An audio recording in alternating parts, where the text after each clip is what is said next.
Hay decisiones que tomas en segundos que definen el resto de tu vida. Decisiones que parecen pequeñas en el momento pero que después descubres que fueron las más importantes que jamás tomaste o dejaste de tomar.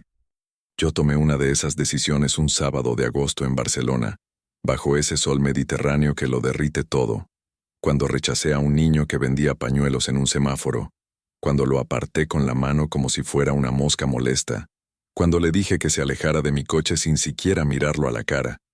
Y ese niño de ojos grandes y ropa sucia que solo quería venderme un paquete de pañuelos por €1, era mi nieto. Mi nieto que yo no sabía que existía. El hijo de mi hija a quien había echado de mi vida 17 años antes cuando me dijo que estaba embarazada y se negó a abortar. Y cuando lo descubrí, cuando finalmente supe la verdad, sentí como si Dios mismo me hubiera dado una bofetada, como si el universo me estuviera mostrando exactamente el monstruo en el que me había convertido. Dime algo ahora, tú que me escuchas desde donde estés, ¿alguna vez has rechazado a alguien sin saber quiénes eran realmente? Escríbelo en los comentarios, porque necesito saber que no soy el único que ha cometido este tipo de error que te persigue cada noche cuando intentas dormir.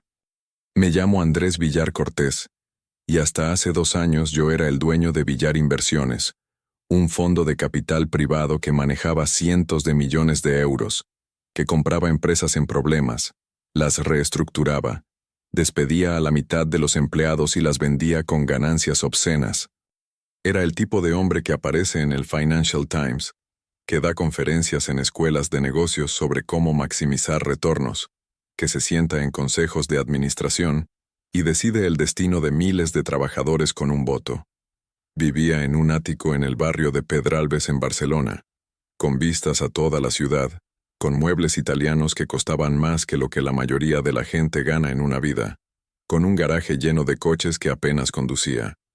Tenía un Ferrari, un Bentley, un Range Rover, todos negros, todos perfectos, todos símbolos de un éxito que había construido sobre los huesos de otras personas. Estaba casado con Victoria, una mujer de la alta sociedad catalana, fría como el hielo pero perfecta para las apariencias, con conexiones familiares que abrían puertas, con ese apellido que importa en Barcelona, aunque ya no hubiera dinero real detrás. Éramos una pareja de revista, la pareja que todos envidiaban desde fuera sin saber que por dentro éramos 2 extraños viviendo vidas separadas bajo el mismo techo carísimo. Tuve una hija, una sola hija. Se llamaba Laura. Se llama Laura, aunque hace 17 años que no la veo, 17 años desde que la eché de mi casa y le dije que nunca volviera, que estaba muerta para mí. Era mi única hija, nacida cuando yo todavía era joven y todavía tenía algo parecido a un corazón, cuando todavía recordaba de dónde venía. Laura nació preciosa, con ese pelo negro rizado y esos ojos castaños enormes que me miraban con una confianza absoluta, con esa risa que iluminaba cualquier habitación. La amé. Creo que realmente la amé durante sus primeros años. Jugaba con ella, le leía cuentos por las noches, le prometí que siempre estaría ahí para protegerla. Pero después empecé a tener más éxito. Empecé a trabajar más horas. Empecé a estar menos presente. Y Laura creció prácticamente sin padre, criada por niñeras y profesores particulares, asistiendo a colegios caros donde hacía amigos con otros niños ricos y vacíos. Victoria y yo nos peleábamos constantemente sobre cómo criarla. Ella quería que fuera una señorita perfecta de la alta sociedad. Yo quería que estudiara negocios y eventualmente trabajara conmigo. Pero Laura no quería ninguna de esas cosas. Laura quería ser trabajadora social. Quería ayudar a gente pobre. Quería cambiar el mundo. Y yo me burlaba de esos sueños ingenuos. Le decía que estaba desperdiciando su inteligencia, que con nuestro apellido y nuestro dinero podía hacer algo importante. No perder tiempo con gente que de todas formas no podía ser ayudada. Teníamos una relación tensa desde que era adolescente. Ella me veía como todo lo que estaba mal en el mundo. El capitalista sin corazón, el hombre que se enriquecía a costa de otros. Y yo la veía como una idealista tonta que no entendía cómo funciona el mundo real. Discutíamos en cada cena, en cada encuentro familiar, sobre política, sobre dinero, sobre valores. Victoria trataba de mantener la paz, pero generalmente terminaba del lado de Laura, lo cual me enfurecía aún más. Y la distancia entre nosotros crecía, hasta que prácticamente éramos enemigos viviendo en la misma casa, evitándonos, comunicándonos solo cuando era absolutamente necesario. Cuando Laura tenía 19 años, estudiando trabajo social en la universidad en contra de mis deseos, vino a casa una tarde de abril y nos reunió a Victoria y a mí en el salón. Tenía esa expresión nerviosa, asustada, con las manos temblando. «Necesito deciros algo», dijo con una voz que apenas salía. «Estoy embarazada». El mundo se detuvo. «¿Qué?», grité levantándome de la silla. «¿Cómo puedes ser tan estúpida? ¿Quién es el padre?». Ella bajó la mirada. «Es Mateo, un chico de mi clase». «Mateo», repetí con desprecio. «¿El chico ese de Hospitalet que no tiene un euro? ¿El hijo de un obrero? ¿Ese es el padre de tu hijo?». Ella asintió. «Lo amo, papá. Vamos a tener el bebé, vamos a casarnos». Yo me reí. Me reí con una crueldad que todavía me avergüenza recordar. «No vas a tener ese bebé», le dije. «Vas a abortar, vas a terminar tu carrera, y vas a olvidarte de ese chico. Y si te niegas, si insistes en arruinar tu vida y avergonzar a esta familia, entonces no eres más mi hija». Laura me miró con lágrimas en los ojos. «No voy a abortar, papá. Este es mi hijo, tu nieto». «Entonces vete», le grité. «Vete de mi casa, vete de mi vida. No quiero volver a verte nunca». Y hablaba en serio. Victoria trató de intervenir, de calmarme, de hacerme razonar, pero yo no escuchaba. Estaba cegado por la rabia, por el orgullo herido, por la vergüenza de que mi hija estuviera embarazada de un don nadie. Laura se fue esa misma noche. Empacó sus cosas llorando mientras yo la miraba desde la puerta sin ayudarla, sin decir nada más, con los brazos cruzados y el corazón de piedra. Y cuando se fue, cuando cerró la puerta detrás de ella, le dije a Victoria que a partir de ese momento no teníamos hija, que Laura Villar había dejado de existir para nosotros. Victoria me suplicó durante meses que la llamara, que arregláramos las cosas, que no podía echar a nuestra única hija por estar embarazada. Pero yo me negué. Me aferré a mi decisión con esa terquedad estúpida que confundía con fuerza de carácter. Cambié mi testamento, quité a Laura de todo, le corté todas las cuentas bancarias que tenía. La borré de mi vida como si nunca hubiera existido. Victoria seguía en contacto con ella en secreto. Lo descubrí años después. Le enviaba dinero escondido. La visitaba cuando yo estaba de viaje. Pero yo me negaba incluso a pronunciar su nombre. Me negaba a preguntar cómo estaba. Me convencí de que había hecho lo correcto, que un padre tiene que ser duro, que no podía permitir que su hija arruinara su vida y manchara nuestro apellido. Pasaron los años. 10 años, después 15, después 17. En todo ese tiempo no la vi ni una sola vez. No supe nada de ella excepto los fragmentos que escuchaba accidentalmente cuando Victoria hablaba por teléfono, y no sabía que yo estaba cerca. Supe que había tenido el bebé, un niño. Supe que se había casado con ese Mateo. Supe que vivían en algún lugar de Barcelona, que Laura trabajaba en servicios sociales ganando una miseria, que criaban a su hijo con amor pero sin dinero. Y una parte de mí, una parte pequeña que enterré muy profundo, quería saber más, quería conocer a mi nieto, quería arreglar las cosas. Pero mi orgullo era más fuerte, mi necesidad de tener razón era más fuerte. Me decía que había puesto límites necesarios, que un hombre de mi posición no podía permitir que su familia lo avergonzara, que Laura había elegido su camino y tendría que vivir con las consecuencias. Victoria y yo nos distanciamos completamente después de eso. Ella nunca me perdonó por echar a Laura, aunque no lo dijo directamente durante años. Vivíamos como compañeros de piso fríos, yo con mis negocios, ella con sus eventos de caridad y sus amigas de la alta sociedad. No hablábamos más allá de lo estrictamente necesario. Nuestra cama matrimonial podría haber tenido un muro de hormigón en el medio. Y yo me sumergía más en el trabajo, más en el dinero, más en construir un imperio que en el fondo sabía que no significaba nada, porque no tenía a nadie con quien compartirlo.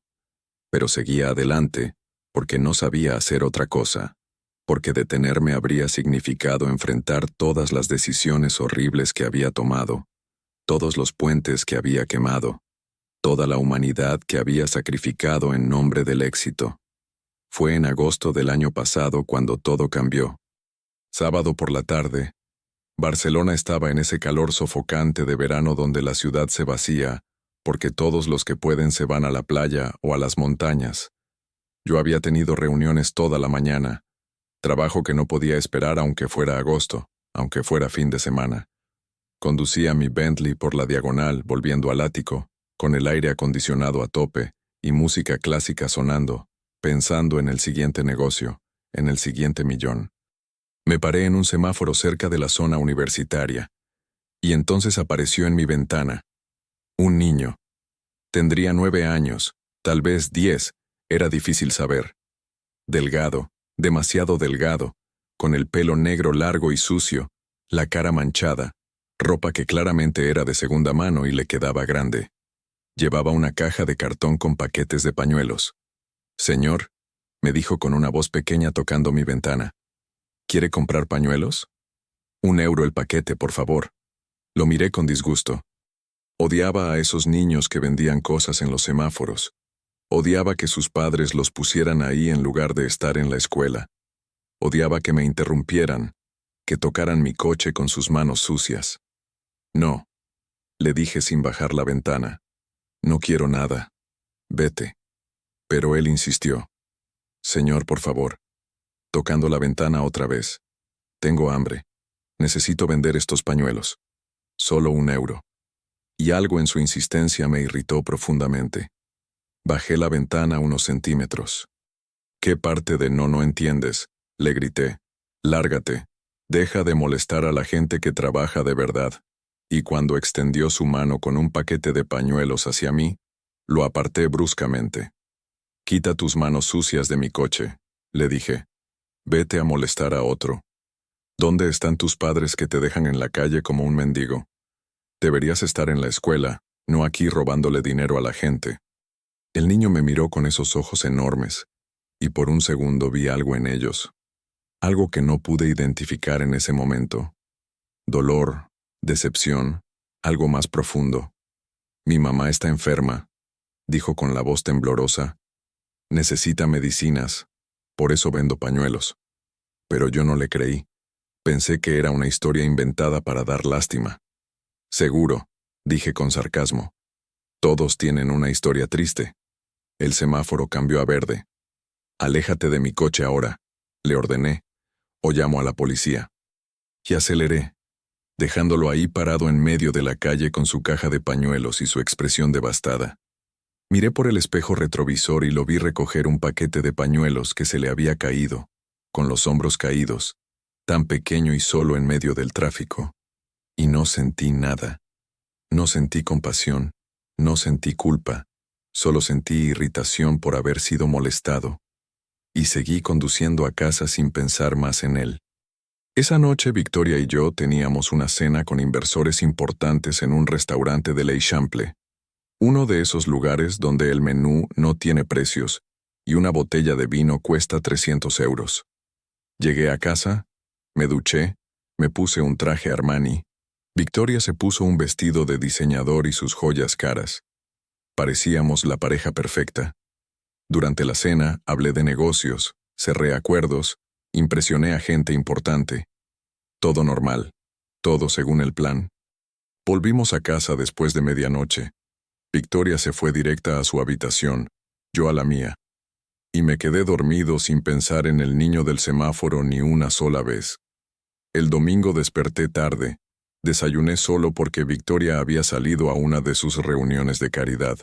Pasé el día revisando documentos para una adquisición, trabajando desde mi despacho en casa. Era tarde, cerca de las 7 de la tarde, cuando sonó el timbre. Extraño. No esperaba a nadie.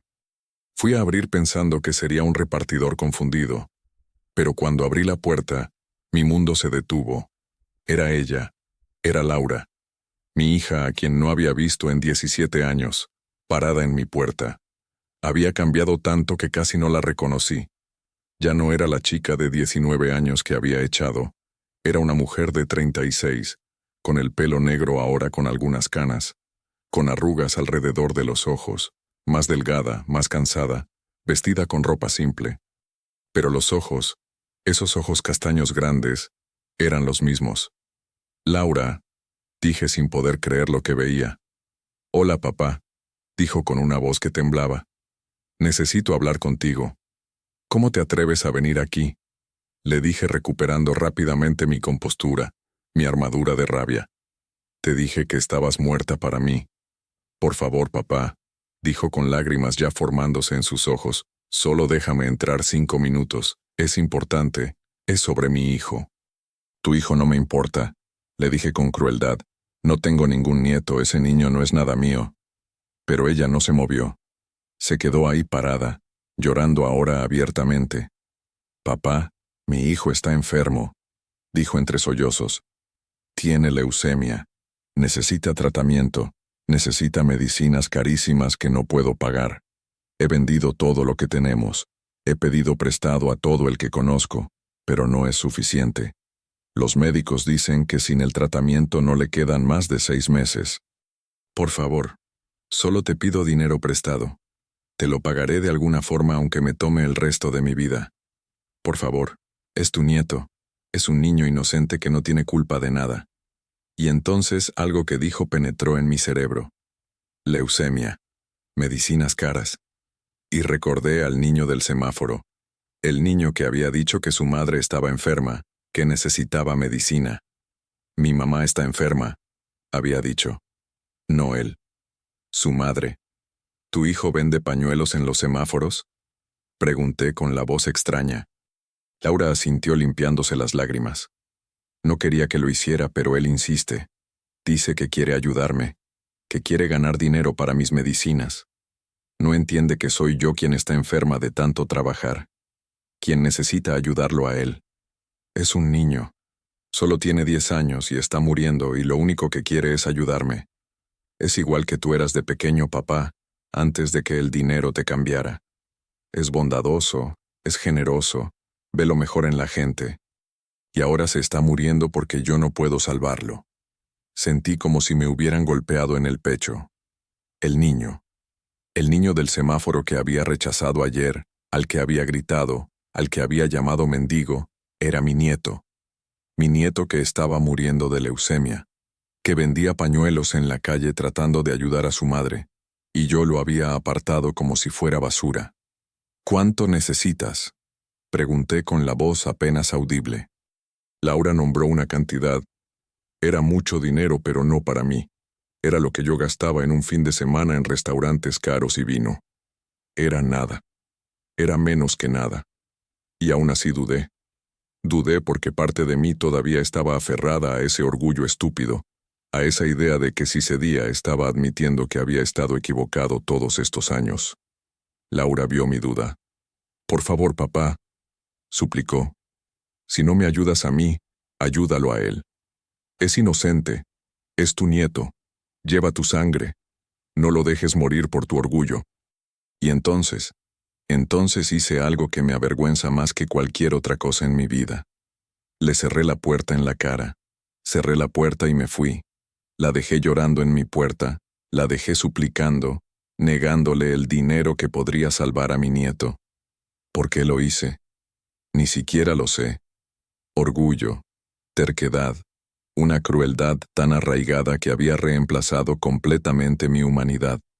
Me fui a mi despacho, me serví un whisky, intenté volver a trabajar, pero no podía concentrarme. Veía la cara del niño en el semáforo, veía sus ojos grandes, oía su voz diciendo, mi mamá está enferma. Veía la cara de Laura llorando en mi puerta, suplicando por la vida de su hijo. Pasó 1 hora, 2 horas. Y entonces escuché la puerta principal abrirse. Victoria había vuelto. La oí caminar por el pasillo, y después su voz, esa voz fría que usaba conmigo ahora. Andrés, dijo desde la puerta del despacho. Acabo de ver a Laura abajo. Estaba sentada en la entrada llorando. Me dijo que vino a pedirte ayuda para Martí. Me dijo que le cerraste la puerta en la cara. Me giré en mi silla. Es mi decisión, le dije. No es asunto tuyo. Ella me miró con una expresión que nunca le había visto. Era disgusto puro, odio casi. Es nuestro nieto Andrés, dijo con la voz temblando de rabia. Nuestro nieto se está muriendo y tú tienes el dinero para salvarlo, pero no lo haces por orgullo. ¿Qué tipo de hombre eres? ¿Qué tipo de monstruo rechaza a su propia sangre? ¿Deja morir a un niño inocente por una pelea estúpida de hace 17 años? Tú no entiendes, empecé a decir.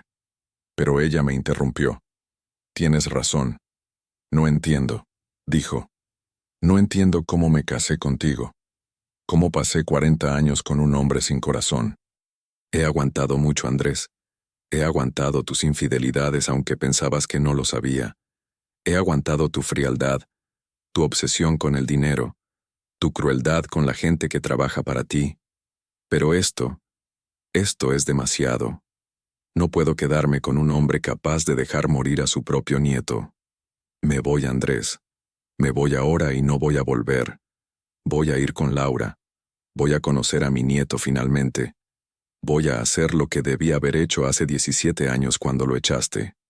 Y voy a usar mi propio dinero, la herencia de mis padres que siempre mantuve separada de ti, para salvar a ese niño. Porque alguien en esta familia tiene que tener un alma. Y se fue. Se fue esa misma noche. Empacó algunas cosas mientras yo me quedaba sentado en mi despacho sin saber qué hacer, sin saber cómo responder. Oí la puerta cerrarse, oí sus pasos alejándose, oí el ascensor llevándosela. Y me quedé solo en ese ático enorme y vacío, rodeado de todo mi éxito material, de todos mis millones, y completamente solo. Fue en ese silencio absoluto, en esa soledad que yo mismo había creado, cuando finalmente entendí lo que había hecho. Había echado a mi hija por quedar embarazada. Había rechazado a mi nieto cuando me pidió ayuda sin siquiera saber que era mi nieto. Había cerrado la puerta en la cara de Laura cuando vino a suplicarme que salvara a su hijo. Había priorizado mi orgullo estúpido por encima de la vida de un niño inocente. Y ahora había perdido también a Victoria, la última persona que quedaba en mi vida, la única conexión humana que tenía aunque fuera fría y distante. ¿Has sentido alguna vez ese momento de claridad terrible, donde ves todas tus decisiones alineadas como fichas de dominó, y te das cuenta de que cada una te llevó exactamente a donde estás, solo y odiado y miserable? Comenta si has tenido ese momento, porque necesito saber que hay redención posible, que hay forma de salir de ese abismo. Me quedé en ese despacho toda la noche sin dormir, pensando, recordando, sintiendo finalmente después de años de enterrar todos los sentimientos. Pensé en Laura de niña, en cómo me miraba con adoración, en cómo corría hacia mí cuando llegaba a casa, en cómo me abrazaba como si fuera su héroe. Pensé en el niño del semáforo, en sus ojos enormes, en cómo había dicho, mi mamá está enferma, con esa voz pequeña. Pensé en Victoria diciendo que me iba, que no podía quedarse con un hombre sin corazón. Y pensé en mi padre, que había muerto cuando yo tenía 20 años, un hombre bueno que trabajó en una fábrica toda su vida, que nos crió a mis hermanos y a mí con valores sólidos, con amor, con la certeza de que la familia era lo más importante. ¿Qué diría mi padre si pudiera verme ahora? ¿Se sentiría orgulloso del hombre exitoso pero vacío en el que me había convertido? ¿O se avergonzaría de mí como yo me avergonzaba de mí mismo en este momento? Cuando amaneció el lunes, había tomado una decisión. Llamé a mi secretaria. Le dije que cancelara todas mis reuniones de la semana. Cancelé todo. Por primera vez en 30 años puse mi vida en pausa. Y entonces cogí mi coche, no el Bentley, sino el Range Rover más discreto. Y conduje sin saber exactamente a dónde iba, pero sabiendo que tenía que encontrar a Laura, que tenía que arreglar esto antes de que fuera demasiado tarde. Llamé a Victoria, contestó después de varios timbres. ¿Dónde está Laura?, le pregunté. ¿Por qué quieres saber?, me preguntó con desconfianza. Porque necesito verla. Necesito ver a mi nieto. Necesito arreglar esto. Silencio largo. Ella vive en Hospitalet, me dijo finalmente, y me dio la dirección. Andrés, me dijo antes de colgar, si vas solo para lastimarla más, si vas a rechazarlos otra vez, mejor no vayas. Ese niño no necesita más dolor. No voy a lastimarlos, le dije. Voy a ayudar. Voy a hacer lo que debí haber hecho hace 17 años. Conduje hasta Hospitalet, un barrio de clase trabajadora en las afueras de Barcelona, tan diferente de mi Pedralbes como el día de la noche. Laura vivía en un edificio viejo de apartamentos pequeños, en un 5º piso sin ascensor. Subí esas escaleras con el corazón palpitando, sin saber qué iba a decir, sin saber si me dejarían entrar siquiera. Toqué la puerta. Abrió un hombre joven, 30 y tantos, con ropa de trabajo, con ese aspecto cansado de alguien que trabaja duro para ganar poco. Tú debes ser Mateo, le dije. Él asintió. Y tú eres Andrés, me dijo sin calidez. Laura me habló de ti. Necesito hablar con ella, le dije por favor. Él dudó pero finalmente abrió la puerta más. Laura estaba en el sofá con Victoria. Ambas se giraron cuando entré. Laura se puso tensa inmediatamente. Vine a pedir perdón, dije antes de que pudiera echarme. Vine a decir que estaba equivocado, que he estado equivocado durante 17 años, que fui un padre horrible y un abuelo peor. Y vine a ayudar, a pagar todo lo que Martí necesite, todo el tratamiento, todas las medicinas, lo que sea. No porque quiera comprar tu perdón, sino porque es lo correcto. Porque es mi responsabilidad. Porque es mi nieto. Laura empezó a llorar. ¿Por qué ahora, papá?, preguntó. ¿Por qué ahora después de 17 años, después de rechazarnos ayer? Porque ayer todavía era un idiota, le dije. Porque ayer todavía estaba cegado por el orgullo. Porque necesitaba perderlo todo para finalmente darme cuenta de lo que importa. Y lo siento, Laura. Lo siento más de lo que las palabras pueden expresar. Lo siento por echarte cuando estabas embarazada. Lo siento por no conocer a tu hijo. Lo siento por todos los años que perdimos por mi terquedad. No espero que me perdones. No merezco tu perdón. Solo espero que me dejes ayudar ahora. Que me dejes conocer a mi nieto mientras todavía hay tiempo. ¿Puedo verlo?, pregunté. Laura miró a Mateo. Él asintió. Está en su habitación, dijo ella levantándose. Ven. Me llevó por un pasillo estrecho hasta una habitación pequeña. Y ahí estaba, mi nieto, Martí, sentado en la cama leyendo un libro, con la cabeza calva por la quimioterapia, tan delgado que daba miedo, pero con esos ojos grandes que reconocí inmediatamente. Eran los ojos de Laura. Eran mis ojos. Martí, dijo Laura suavemente, hay alguien que quiero que conozcas. Este es tu abuelo. El niño me miró con curiosidad y algo más, algo que me tomó un segundo reconocer. Reconocimiento. Tú eres el señor del coche negro, dijo. El que no me compró pañuelos el sábado. Mi corazón se rompió. Sí, le dije con la voz quebrada. Soy yo. Y lo siento mucho, Martí. Lo siento por cómo te traté, por no ayudarte cuando me lo pediste. No sabía que eras mi nieto, pero eso no es excusa. Debí haberte tratado con amabilidad de todas formas. Debí haber visto que eras un niño necesitado en lugar de solo estar irritado. Él me miró durante un largo momento. Está bien, dijo finalmente con esa capacidad de perdón instantáneo que solo los niños tienen. Mamá dice que a veces la gente tiene días malos y dicen cosas que no quieren decir. Me acerqué a su cama.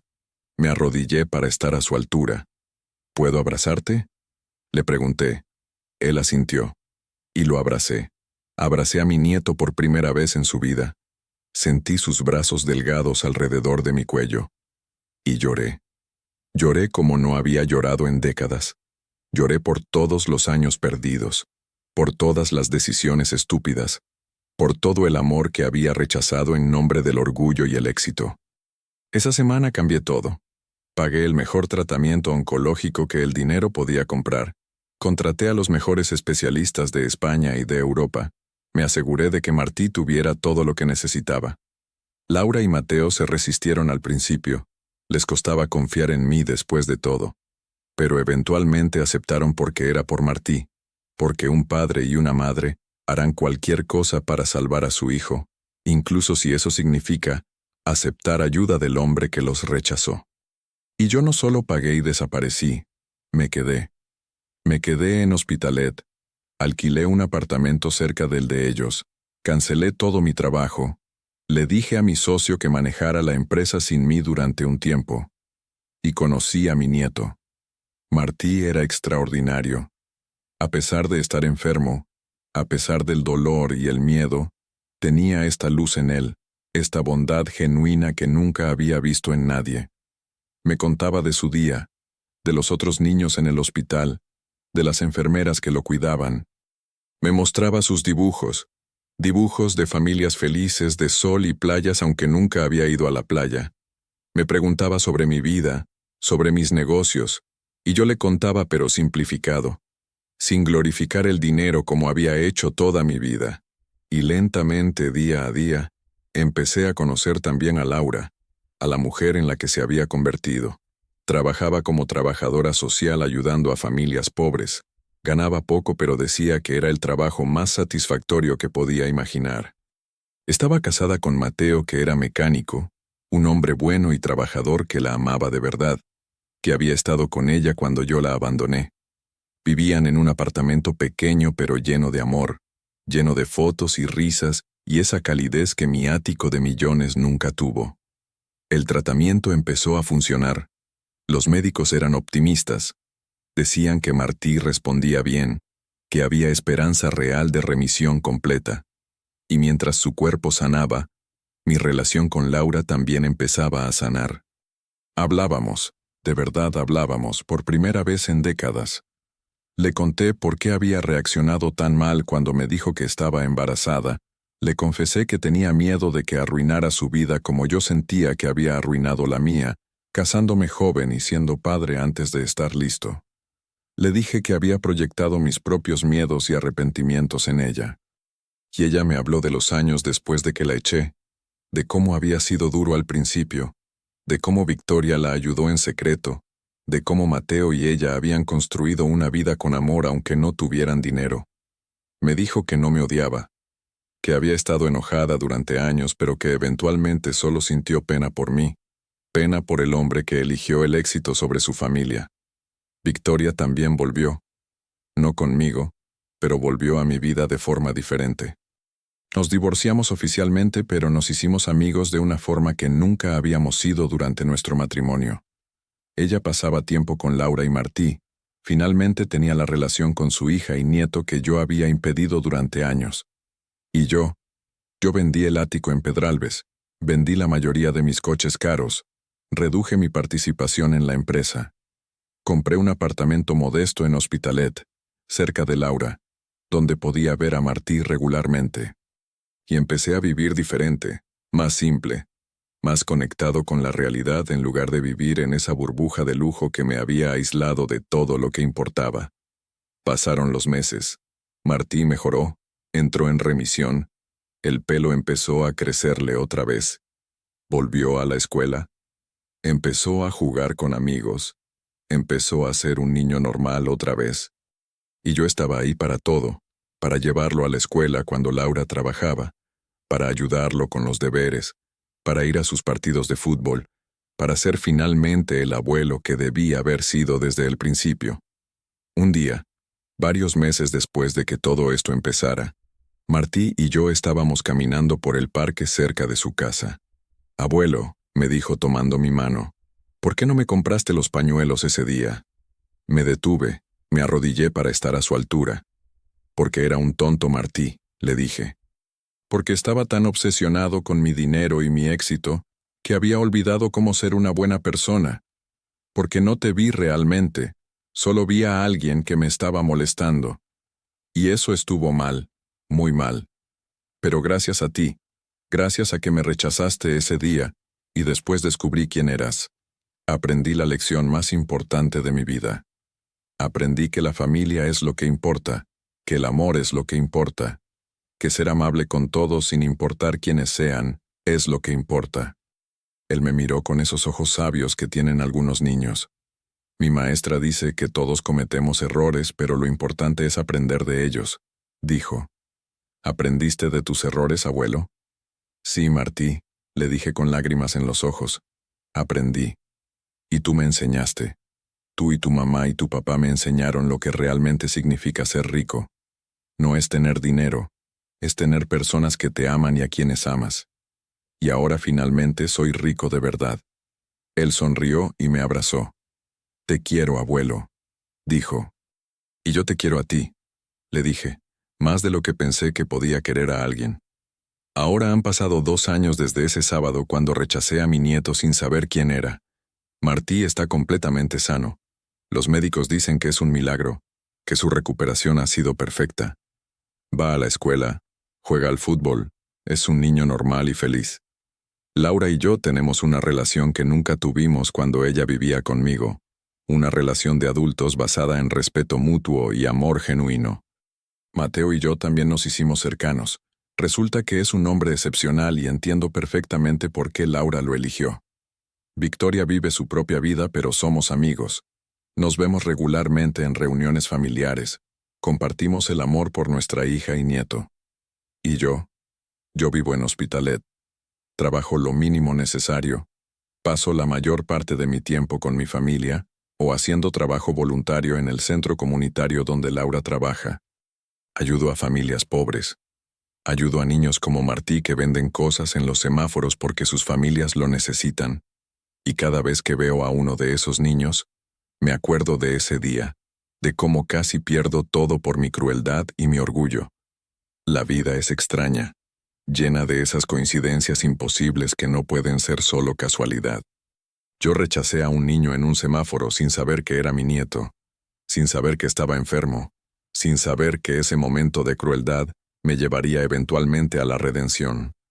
Si hubiera sabido quién era, probablemente lo habría ayudado por obligación, no por bondad, pero porque no lo sabía, porque lo rechacé como rechazo a todos, finalmente tuve que enfrentar el monstruo en el que me había convertido. Tuve que ver mi reflejo en la cara de ese niño a quien aparté. Tuve que entender que el éxito sin humanidad es fracaso disfrazado de victoria. ¿Sabes esa frase que dice que a veces tienes que perderlo todo para encontrar lo que realmente importa? Es verdad. Yo lo perdí todo, perdí a mi hija, perdí a mi esposa, perdí 17 años con mi familia, casi pierdo a mi nieto. Pero en ese proceso de pérdida encontré algo que había estado buscando toda mi vida sin saberlo. Encontré propósito, encontré amor, encontré redención, encontré que el hombre que mi padre había criado todavía estaba ahí bajo todas esas capas de ambición y crueldad. Solo necesitaba un niño de 10 años vendiéndole pañuelos para recordarme quién era realmente. Te voy a pedir algo ahora, a ti que has escuchado esta historia dolorosa hasta el final. La próxima vez que veas a un niño vendiendo algo en un semáforo, o a alguien pidiendo ayuda en la calle, no los rechaces. No los apartes como yo hice. Míralos realmente, ve su humanidad. Ve que son personas con historias y familias y razones para estar ahí. No tienes que darles dinero si no quieres, pero al menos trátalos con dignidad, con respeto, con la amabilidad básica que todos merecemos.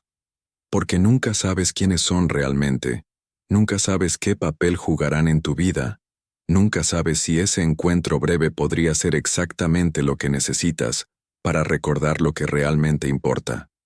Y si tienes familia, si tienes hijos o padres o hermanos con quienes has peleado, con quienes has dejado de hablar por orgullo o rencor o viejas heridas, arréglalo ahora. No esperes 17 años como yo. No esperes hasta que alguien esté enfermo o muriendo.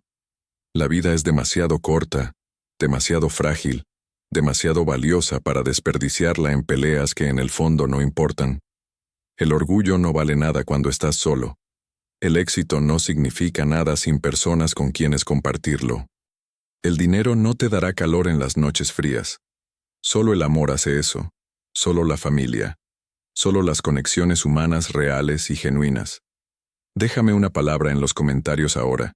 Solo una palabra que capture lo que sientes después de escuchar mi historia. Puede ser familia, puede ser perdón, puede ser redención, puede ser nieto, puede ser orgullo, puede ser lo que tu corazón sienta. Porque compartir lo que sentimos nos conecta.